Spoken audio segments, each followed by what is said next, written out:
tugang, ini ang paghurup-hurup sa tataramon. Yaon kita sa ika-30 Domingo kan ordinaryong panahon.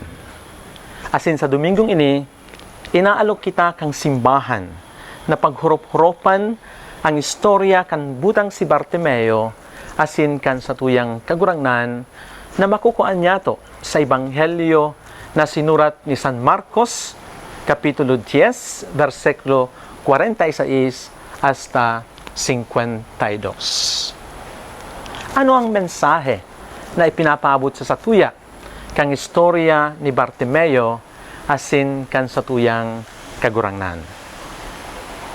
Mga tugang, ang simbahan nagtutukdo asin ini satuyang tinutubudan na aram na nin mahal na Diyos ang gabos niya tong pangangaipo, ang gabos niya tong kamauotan bago pa man kita magdulok sa iya. Nagkapirang istorya sa Biblia ang magpapatotoo kan siring na katotoohan. Sa mga disipulos na Jesucristo, aram ni Jesus na si Judas ang mapasaluib sa iya.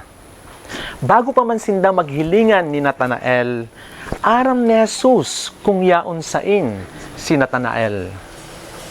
Ang babaeng Samaritana na naghagad sa iya ng tubig, aram niya ang inagihan kan sa iyang pagkabuhay na pirang lalaki na ang nag-agi sa iya bago pa man kaning presenting lalaki na kaibanan niya kang panahon na ito na nagdulog siya kay Jesus na naghagad ng tubig. Nagkapirang istorya mga tugang sa Biblia nang magpapatutuo ng God na aram nin mahal na Diyos ang gabos. Aram nin mahal na Diyos ang nangyayari sa buhay niya to bago pa man kita magdulok sa iya. Alagad sa istorya ni Bartimeo sa kanya Jesucristo, taano tahinapot pa ni Jesucristo si Bartimeo, ano ang buot mong gibuhon ko sa imo. Day nangangahulugan na day aram ni Jesucristo ang kamauotan ni Bartimeo.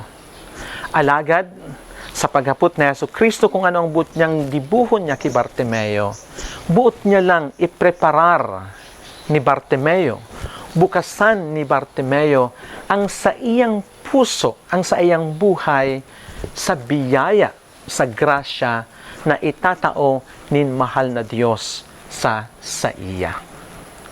Asin, yun ini ang kahalagahan kan pagpapangadji mga tugang. Kadakla naghahapot, kung aram na nin mahal na Diyos ang gabos, takaipuan pang magpamibi, magsabi sa iya, kan sa tuyang mga pangangaipo. Dahil kaipuhan na i-update taan sa tuyang kagurangnan, sa tuyang mga pangangaipo. Alagad sa pagpapangadji, pinapadakula ang sa tuyang puso, pinubuksan ang sa tuyang buhay, tangani na akuon ang grasya na itatao sa satuya nin mahal na Diyos. Asin bako lang yan.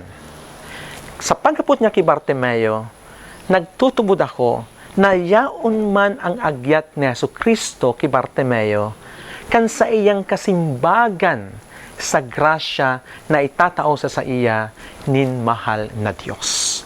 Asin aram niya to mga tugang kung ano ang naging kasimbagan ni Bartimeo sa grasya na itinao sa iya nin mahal na Diyos.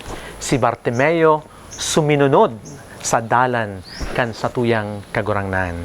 Si Bartimeo nagdusay na kan sa iyang buhay para sa kagurangnan. Kita na mga nag-ako man ning grasya sa mahal na Diyos. Ano ang sa tuyang simbag sa grasya nin mahal na Diyos? Ngunya na Domingo, pinagsiselebrar man niya to ang Domingo nin misyon.